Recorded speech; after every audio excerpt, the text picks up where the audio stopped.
This series preps people for offensive AI security roles, security researcher and red team, at senior and principal level. Today, the target is the model itself, not the app around it. Walk me through how interviewers separate someone who runs attacks from someone who decides which attacks are worth running. The fault line is this: a senior executes an attack rigorously under the correct threat model. A principal decides which attacks matter for this system and sets the research priorities. Both have to know the techniques cold, but the principal is judged on what they choose not to chase. Before any specific attack, you keep saying threat model. Why is that the first thing out of a strong candidate's mouth? Because the same attack name means different things under different access. White box means you have weights and gradients. Black box means you only see outputs, maybe just the top label, maybe full probabilities.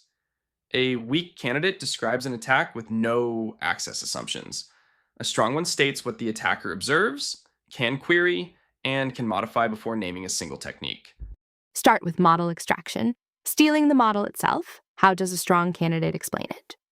You query the target, collect input-output pairs, and train a surrogate that mimics its decision boundary. The honest framing is that you rarely recover exact weights, you recover behavior.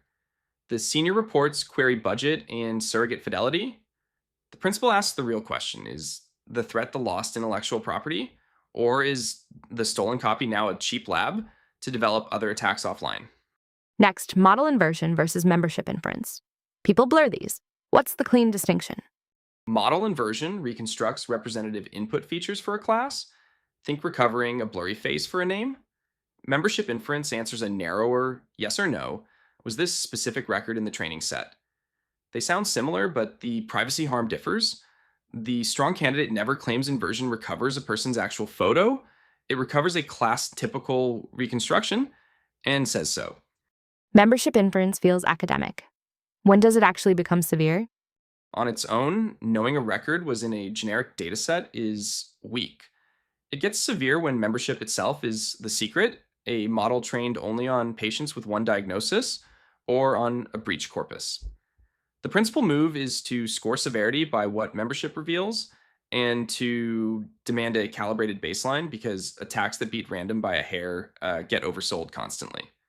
Now, training data extraction and memorization, which feels very alive with large language models.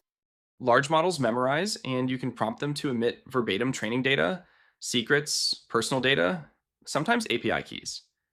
The nuance a strong candidate adds, memorization concentrates on rare, high entropy, duplicated strings, which is exactly where the dangerous secrets live. So, extraction rate on random tokens understates the risk to the things that actually matter.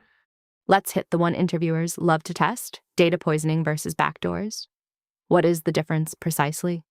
Both corrupt the training pipeline, that's the shared root. Generic poisoning aims to degrade accuracy or shift a decision boundary broadly. A backdoor is targeted and stealthy. The model behaves normally everywhere, except when a chosen trigger appears, then it does the attacker's bidding. Clean accuracy stays high, which is exactly what makes a backdoor pass evaluation and survive into production. What separates a senior poisoning answer from a principal one? The senior demonstrates a working trigger with a measured attack success rate at a low poison fraction. The principal asks whether the attacker can actually touch the data, the scraped web, a labeling vendor, fine-tuned feed, and prioritizes the supply chain paths that are reachable. A flawless backdoor on data nobody can poison is a paper, not a threat. Adversarial examples and evasion, the classic, and then transferability. How do they connect? Evasion crafts an input that's tiny, perturbed at test time, so the model misclassifies. No training access needed. Whitebox uses gradients directly. The killer property is transferability. An example built on your surrogate often fools the real target. That's the bridge. Extraction gives you a surrogate. The surrogate gives you transferable evasion. So black box becomes white box in practice. Across all of these, how does a principal decide which actually deserve research time? You triage on reachable access, concrete harm, and cost to mount versus payoff. A gradient-based attack that assumes white box on a hosted API is often a non-threat. Membership inference on public data is noise. The principal kills the demos that assume impossible access and funds the ones with a plausible attacker and a real consequence. Last, evaluation rigor. What makes an attack result trustworthy instead of a headline? State the exact access, compare against a real baseline, not random chance, and test against an adaptive defender, not a defense you handpicked to break. Report the costs, queries, poison fraction, perturbation size. Weak work shows one cherry picked success. Strong work shows a success rate with confidence and the conditions where it fails.